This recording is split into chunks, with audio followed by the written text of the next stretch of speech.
Live Entrevista. Muito bem, bom dia mais uma vez, 8h07. Eu vou dar aqui, saudar, né? E agradecendo a presença do Dr. Carlos Augusto Guimarães, que é o novo delegado da 134ª DP aqui em Campos. Bom dia. Bom dia a todos que nos ouvem.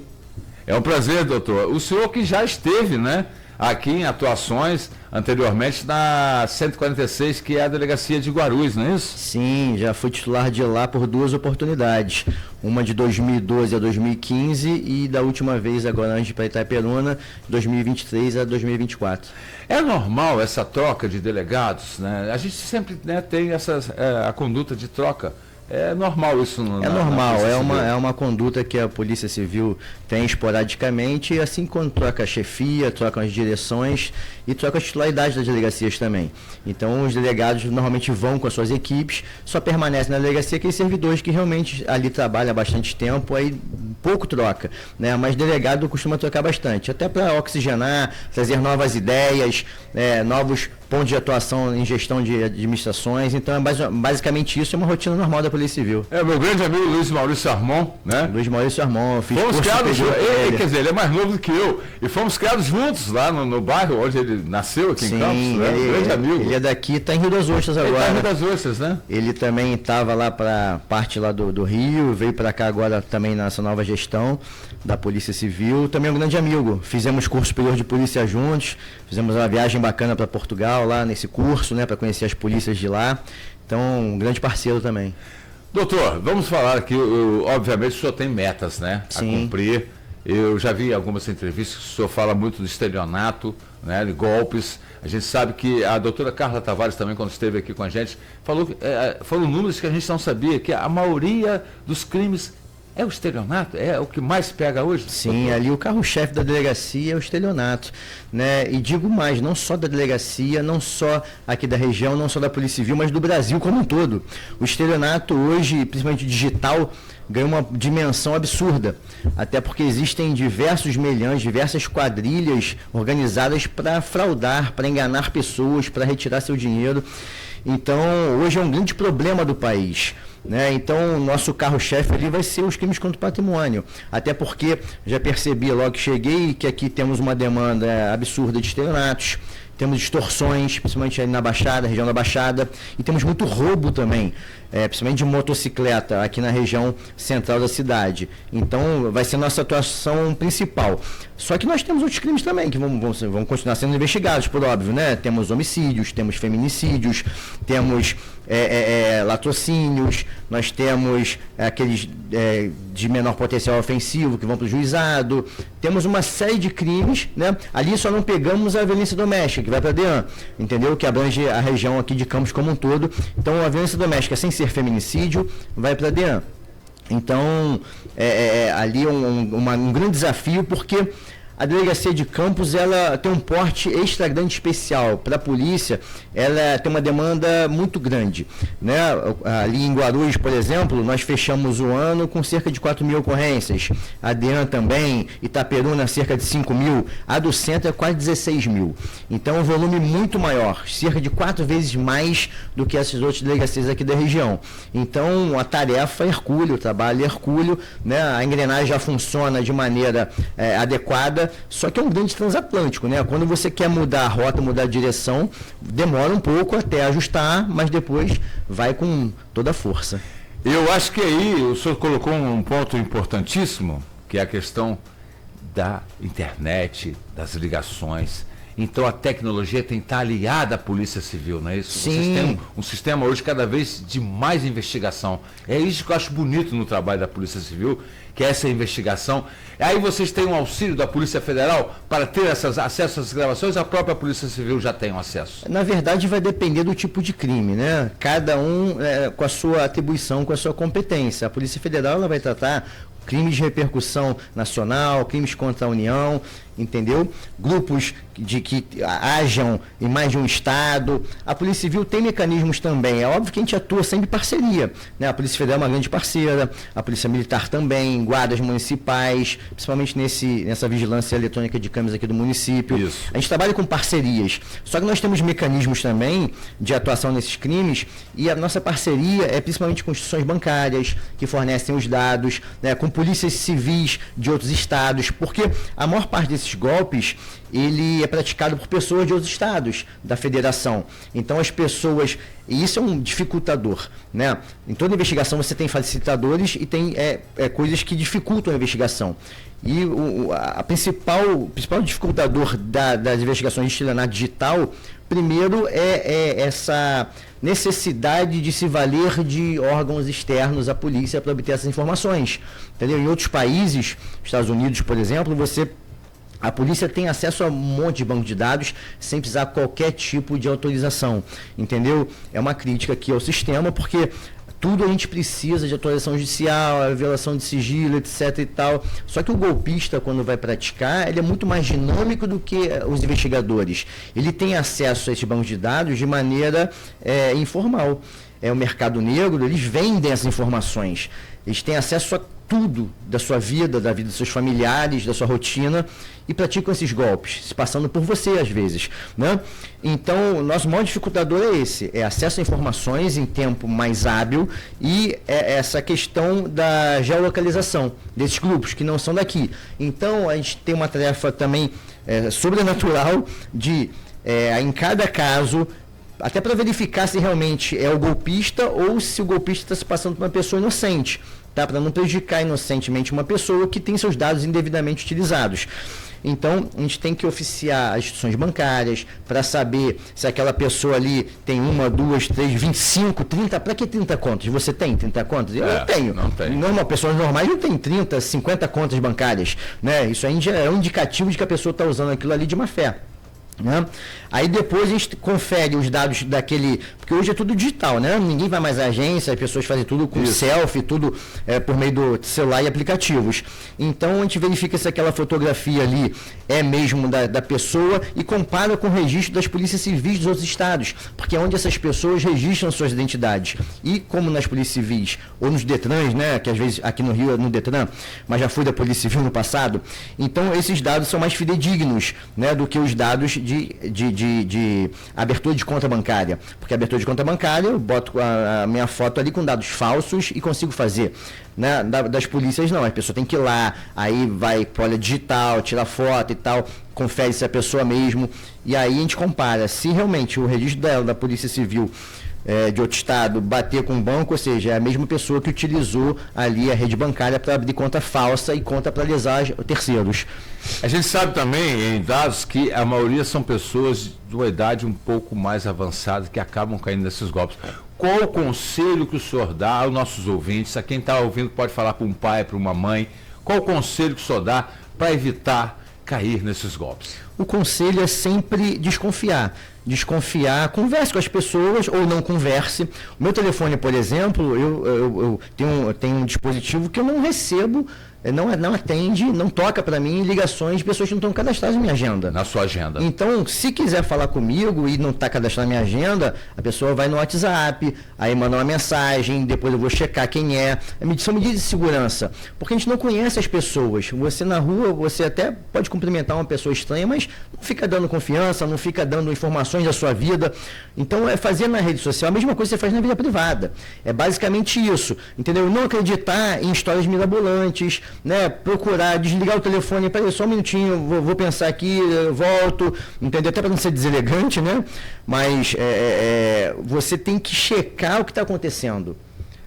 Tem pessoas da família idosas que já caem em golpes. Por mais que a gente fale, por mais que a gente explique, são de outra geração, são pessoas que ainda têm, que acreditam naquele ser humano puro, entendeu? Então é difícil você passar esse tipo de informação, esse tipo de conteúdo para a pessoa mais idosa, mas tem 12 que é safo, tá? Tem 12 que rapidinho sabe que é golpe, né? Mas a grande maioria cai, porque não está acostumado, primeiro, com a tecnologia, segundo, acredita que aquilo ali realmente é para ajudá-lo, entendeu? São pessoas que são de outra época, de uma época que realmente o ser humano ele era mais amável, mais aprazível, mas só que hoje em dia não dá para tem que desconfiar, não dá para acreditar levianamente tudo que te falam, né? E quando a esmola é demais, desconfia do santo. Lógico, entendeu? Esse é um ditado bem... Doutor, a questão também é o seguinte, o pior de tudo que a gente vê, Instagram, TikTok, fazendo propagandas enganosas. Nós temos ali vários sites que são golpes, estão ali permitidos. Né? A gente sabe que o governo estão tentando fazer. E é uma missão, como o senhor disse, hercúlea. Sabe por quê? Porque, primeiro, as polícias não têm como ficar monitorando os fatos, principalmente a Polícia Civil, a Polícia Federal, que investigam depois que o crime acontece, antes do crime acontecer. Entendeu? Óbvio que algumas quadrilhas, alguns grupos que estão sendo monitorados já, a gente atua dessa forma, mas não tem como a gente botar um policial para ver redes sociais, até porque é uma infinidade muito superior, né? Então a gente precisa de parceiros, como por exemplo, os provedores, né? E as pessoas que têm o controle dessas plataformas para inibir esse tipo de conteúdo, de conduta. Porque quando a gente se depara com rede de ocorrência e sabe dessa fraude, desse golpe, a gente oficia, a gente comunica a instituição bancária, a gente comunica o operador de telefonia, a gente comunica as plataformas, só que não tem como fazer isso para todos os casos. Então a gente precisa, começa até a perceber que aqui também não é um problema só de polícia, né? É um problema comportamental das vítimas, é um problema da sociedade que está vivendo uma nova realidade com as redes digitais. É um problema também dessas plataformas que tem que ter um mecanismo maior de controle. Assim como tem agora com crianças e adolescentes que são vítimas de abuso, de violência, tem que ter também para esses crimes digitais, esses golpes digitais. Estamos entrevistando o doutor Carlos Augusto Guimarães, é o novo delegado aqui da 134ª. A gente vai fazer um bloco comercial rapidinho e eu vou voltar já com uma pergunta para o senhor. Efetivo. Quando a gente fala em ação policial, nós precisamos de efetivo. E o senhor vai responder para a gente na volta, né? Como que está esse efetivo, os concursos públicos, porque a Polícia Civil, a Polícia Militar, ela precisa de membros, né? Quanto mais, melhor, para termos aí segurança pública. Voltamos a apresentar Live Notícias, Rádio Live FM, Live Entrevista. E estamos aqui conversando com o Dr. Carlos Augusto Guimarães, que é o novo delegado da 134ª DP, agradecendo a presença dele aqui. Ele que assumiu o cargo dia 2 de abril. E eu deixei uma pergunta antes do bloco, que é a questão do efetivo. Não é? A gente sabe que as polícias elas precisam ter policiais capacitados cada vez mais para fazer, sim, um melhor pela segurança pública. Sem dúvida. Por melhor que seja e mais avançada que seja a tecnologia hoje, nada substitui o ser humano, principalmente na atividade policial, na atividade de patrulhamento da Polícia Militar, na investigação pela Polícia Civil, pela Polícia Federal. O ser humano ele é fundamental nas polícias, porque é o ser humano que vai interagir com as partes, com a vítima, com o investigado, com as testemunhas, que vai ao local. O robô não faz isso. É óbvio que a máquina ajuda. Um drone facilita muito a investigação, porque ele de lá de cima filma outro ângulo, a gente pode chegar com maior segurança ao local, né? Um telefone, uma gravação de áudio, de vídeo, com uma confissão, tudo ajuda. Mas o ser humano ele é fundamental. E hoje o nosso efetivo ali é muito aquém do ideal, muito aquém mesmo. Ali nós hoje temos na Delegacia do Centro cerca de 40 policiais. Somos 3 delegados, eu como titular, mais 2 adjuntos, um assistente e um adjunto, e os policiais que trabalham de mais diversos setores. Mas nem de longe esse número é o ideal. E falo com propriedade, porque já passei por diversas unidades aqui da Polícia do Estado, já fui de outra polícia também, do Distrito Federal, e na época que lá estive no Distrito Federal, a gente percebe que, claramente, que lá a estrutura é muito mais adequada do que aí no Rio de Janeiro. E é uma crítica que eu faço desde sempre, porque estou na instituição e quero que ela melhore. É lógico. Não é contra ninguém. É isso aí. É uma administração. Só que eu quero que a minha instituição melhore e quero que o serviço prestado à população também melhore. É natural. Quando a gente ama o que faz, quando a gente ama a nossa instituição, a gente quer que melhore. É como se fosse um time de futebol. Né? Aqui a gente sempre está procurando aquele melhor jogador, o melhor técnico, a melhor estrutura de apoio ali para esse atleta. Tudo tem que ser do bom e do melhor. E falar de polícia tem que ser também. Né? Quando eu estive lá em Brasília, Eu trabalhei lá em 2006, 2007, antes de ser delegado. Eu fui agente aqui, comecei na polícia aqui em 2002, estou há 24 anos. Então, eu fui 4 anos aqui, agente aqui, e fui 2 anos lá, agente em Brasília, que estava estudando para delegado, lá o salário era melhor, né? E em 2007 passei e voltei como delegado. E lá a gente percebe que na cidade satélite onde eu trabalhava, que é Samambaia, ali nessa cidade satélite eram cerca de 200, na época, cerca de 200 mil habitantes. Eram 2 delegacias, Samambaia Sul e Samambaia Norte. Só na minha, que é a Samambaia Norte, você tinha cerca de 70, gente. Olha a diferença. 70. Né? Naquela época, né, início dos anos 2000, e você tinha equipes completas de plantão, você tinha um delegado por plantão, um escrivão por plantão, você tinha o delegado titular, tinha o substituto, que era o vice, né, digamos assim, tinha um delegado cartorário só para cuidar de operações e procedimentos. Não, aqui no Rio você meio que faz tudo. Em algumas delegacias da capital você até tem uma estrutura dessa, delegacias maiores e tal, só que no interior não. Né? Aqui na Polícia Civil, né, ainda fica muito aquém, tanto na Baixada Fluminense quanto no interior, essa questão do efetivo. Então é sempre uma crítica construtiva, claro, mas é sempre uma demanda que precisa e deve ser melhorada, mas aí depende do governante, né, da ocasião, não do delegado titular. A gente trabalha com o que a gente tem ali, né, eles nos oferecem aquilo ali, a gente tem que fazer o melhor com aquilo que a gente tem e a gente sempre consegue fazer. E comparando até em relação ao 8º BPM, nós sabemos que hoje temos cerca de 400 policiais. Imagina, um batalhão que tem que cuidar de 4 cidades. Foi anunciada a construção de um novo batalhão da Polícia Militar, mas até agora não foi anunciado quantos novos policiais virão, doutor. Pois é outra crítica também que a gente faz, não como delegado, agora como cidadão. Porque é um tal de político querer inaugurar pedra fundamental, que inaugurar pedra qualquer um faz. Né? Botar uma pedra ali, aqui vai ser tal. Aí se deu certo, foi eleito, aí vai lá e constrói ou não, também não sei, a gente nunca vai saber. Aí se for outro grupo, aí não, agora é com eles e tal, aí você vira. Então, a população não pode acreditar levianamente nessas pessoas que, poxa, ou você inaugura de fato, ou você, poxa, chega a ser visível, né? Uma pedra fundamental. Doutor, agora vamos falar da carreira, né? Quando o senhor falou assim, quando a gente faz o que ama, quando o senhor decidiu que a sua vocação era para ser um policial? Foi logo que entrei na faculdade, porque eu sou filho de militar, né? Meu pai é coronel da reserva do Exército, eu fui militar, fui de escolas militares, morei no Brasil todo, então eu estudei em Colégio Militar de Brasília, Colégio Militar do Rio de Janeiro, fui da SPSEX, que é a Escola Preparatória de Cadeias do Exército. Na época de Ibramã, eu não quis ir, porque eu era muito novo, na década de 90, início da década de 90, tudo muito difícil, não tinha essa facilidade de hoje de abrir conta em banco, telefone tinha discado, tinha que pagar para poder completar a ligação para outro estado, e eu morava em Campinas, eu fui para lá, para a SPSEX, terceiro ano, né? De 15 para 16 anos, muito novinho. Isso. E aí é óbvio que depois não queria me formar e depois ir morar na Amazônia, como todo bom militar no começo de carreira faz, né? No Exército, né? Aí não quis seguir carreira militar, fui fazer faculdade de Direito, né? Porque o leque era maior, uma faculdade que te proporciona concurso público e tal. Então logo entrei e gostei do direito penal, direito processual penal, falei, quero ser delegado. Lá em casa o povo ficou polvorosa, ninguém queria a polícia, não, aquele preconceito bobo, né?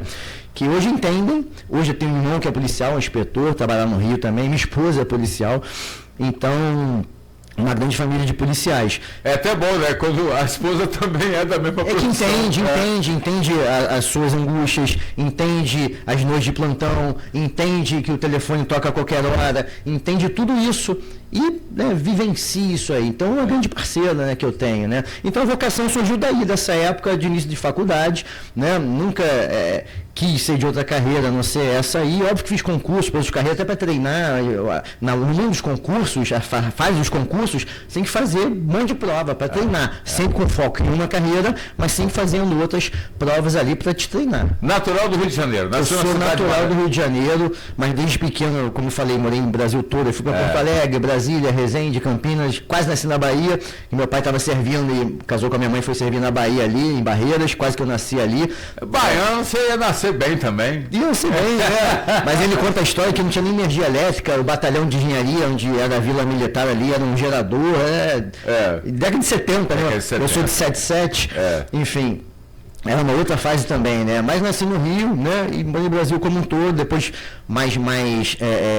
já no final da adolescência já voltamos para o Rio. Aí meu pai terminou a carreira ali também no Rio de Janeiro, na Arsenal de Guerra do Caju, ali, até vê na ponte Rio-Niterói quando está chegando ali, e na auditoria militar também, enfim, aí tá vivo, tá bem, né? Vai fazer 79 anos agora. Que beleza. Doutor Carlos Augusto Guimarães, a gente agradece muito a sua presença, sabemos que é um trabalho árduo, né? Como o senhor mesmo disse, né? Ninguém sabe, às vezes, que o policial tem um plantão, que ele está lá no final de semana, que ele está lá atento, que ele está lá para receber, né? Para ouvir, né? E a gente tem que trabalhar também com as denúncias anônimas. Nós temos visto aqui em Campos muitas agressões a animais, não é? Maus tratos aos animais. Nós temos aí, sabemos que o CCZ dentro de uma casa não pode entrar, ele tem que ter o apoio da Polícia Civil. E a 134ª já tem aí um lastro, né, de policiais que atuam, né, especificamente como o Emil, no caso, né, para essas violências aos animais. A gente vê um mundo hoje tão cruel, né, doutor? Sim, e o pior que isso também está acontecendo no Brasil como um todo. Eu vi o caso do cão orelha, Itaperuna também tem uma vereadora bastante atuante lá na defesa dos animais. Aqui em Campos eu já conversei com o Harrison, que já falou que atua nessa frente, defesa dos animais, e já falei, tem todo o meu apoio, porque eu amo animais, gosto de animais também. E já falei, o que precisar de mim aqui, pode contar. Até porque também sou crítico da legislação. Hoje na legislação, já demos um avanço, né? Antigamente, maus-tratos dos animais era menor potencial ofensivo, né? Agora mudou para cão e gato. Então já dá para prender em flagrante essas pessoas. Isso. Né? Só que os outros animais, como cavalos, como a capivara que foi agredida por delinquentes lá na Ilha do Governador, enfim... Acho que tem que estender para todos os animais, não só cão e gato, né? Principalmente animais silvestres em extinção, aumentar a pena nesses casos. Só que o legislador está preocupado com outras coisas, né? E não com isso, infelizmente. Infelizmente. Mas eu sou um grande defensor da causa animal também. Sei que aqui no município também tem pessoas ligadas, tem associações, tem políticos, pessoas que estão engajadas nessa causa e podem ter o meu apoio também incondicional. Outro fator, vamos falar. Vi dados agora que em Macaé tem 16 meses sem nenhum feminicídio. O senhor falou no início da entrevista, para quem está chegando agora, que realmente a delegacia, a DEAN é especializada no atendimento da violência contra a mulher, contra a ameaça, contra a medida protetiva. Quando você tem um feminicídio, você vem aí para a sua área de atuação, que é a delegacia normal. E os dados aqui em Campos cresceram muito, não é? Em relação aos números da DEAN. Então, como o senhor vê, agora o feminicídio e o homicídio aqui na nossa cidade está caiu, não tem... Graças a Deus. Não é, doutor? Isso é fruto de um trabalho em conjunto, né, das polícias, tanto a Polícia Civil quanto a Polícia Militar, no sentido de reduzir. Nós temos reuniões trimestrais com a Polícia Militar e temos alguns indicadores estratégicos que refletem a sensação de segurança da população. E são eles o crime violento, né, a letalidade violenta, o homicídio, latrocínio, feminicídio, e os roubos. Roubo de carga, roubo de veículo, roubo a transeunte, roubo de pedestre, né? Então são os principais crimes que são debatidos e discutidos nessas reuniões. A gente sabe que aqui em Campos realmente esses índices de letalidade violenta reduziram, né? E o feminicídio, a gente não tem como prever. A gente sabe que pode acontecer naquela escalada de violência do agressor, né? E a DEAN tem feito um excelente trabalho também com a doutora Juliana ali nesse sentido, né? Ela tem feito um trabalho de conscientização, porque a partir do momento que as mulheres se engajam, as mulheres elas denunciam e elas querem realmente se separar e têm apoio do Estado, né, do poder público, até de entes privados também, aí as coisas vão melhorando. Porque o feminicídio é o ápice da violência. É aquele último degrau da violência praticada no seio do lar. Que as polícias não têm como adivinhar, né? Mas se, desde o começo, aquela vítima agredida ou injuriada ou humilhada demonstrar preocupação com sua vida, comunicar os fatos às autoridades policiais e ter esse acompanhamento da rede pública, dá para evitar. Dá para evitar bastante coisa. E é nesse sentido que o trabalho está sendo de excelência ali, feito pela DEAN. Até porque as investigações de homicídio depois passam ou para a Delegacia do Centro ou para Guarulhos. Né? A DEAN fica com essa parte mais de violência geral, de agressões, de esses outros crimes contra a mulher. Bem, a gente deseja ao senhor um ótimo trabalho, né, à frente da delegacia. A gente podia continuar conversando aqui por bastante tempo, né, e pedir ao senhor uma última consideração para que a população de Campos se sinta segura e também os disques denúncias, né, porque a gente sabe que com a denúncia você pode trabalhar e garantir aí o sigilo, né, dessa pessoa para o trabalho de vocês como um todo na delegacia. Sim, perfeito. O Disque Denúncia também é uma grande ferramenta de apoio, até porque de nada adianta você ter câmeras e imagens se você não faz a mínima ideia de quem seja a pessoa que praticou. E aqui digo com relação aos assaltos. Esses roubos estão sendo praticados. Hoje é nosso maior calcanhar de Aquiles aqui na sensação de segurança da cidade, roubos praticados por motocicletas e principalmente naquele horário que já saiu segurança presente. Então eles abusam disso, eles sabem que não tem mais aquele patrulhamento do segurança presente ali e sabem também onde funcionam as câmeras. Então existem áreas também de sombra e de pontos cegos, que também vamos levar para o Poder Público Municipal para ver se conseguimos readequar essas câmeras, até mesmo expandir para fazer um cerco maior, um cinturão maior de segurança, mas a população pode denunciar. Tem algumas pessoas que já foram capturadas em imagens fazendo roubos, com motocicletas, até mesmo a pé. Então, já temos essas imagens, as pessoas que saibam quem são essas pessoas, que nos comuniquem, e de forma anônima, entendeu? Sem se expor, é só comunicar o Disque Denúncia, aquele telefone que é divulgado sempre aí nas redes sociais, enfim, e dizer. A gente está acostumado também a muita mentira, né? No Disque Denúncia ali tem muito Disque Vingança. Mas a gente também não vai levianamente com todas as forças para cima daquela pessoa sem checar exatamente se pode ser ou se não pode, entendeu? Mas o Disque Denúncia é uma excelente ferramenta que a população continue nos abastecendo de informações, até porque a gente está aqui para fazer uma grande rede de segurança. Polícia não se faz só a segurança pública não se faz só com polícia, né? A gente atua ali na prevenção e na repressão, mas existem causas que são as mais diversas e as polícias só trabalham com as consequências. Então a população e sim deve ser uma grande aliada. Essa história da Disque Denúncia, para quebrar um pouquinho aqui, a gente dá um pouco de risada. Tinha um amigo meu que trabalhava no bombeiro em Macaé e ele atendia o telefone, né, da emergência, e a mulher, tem uma vaca em cima do meu telhado.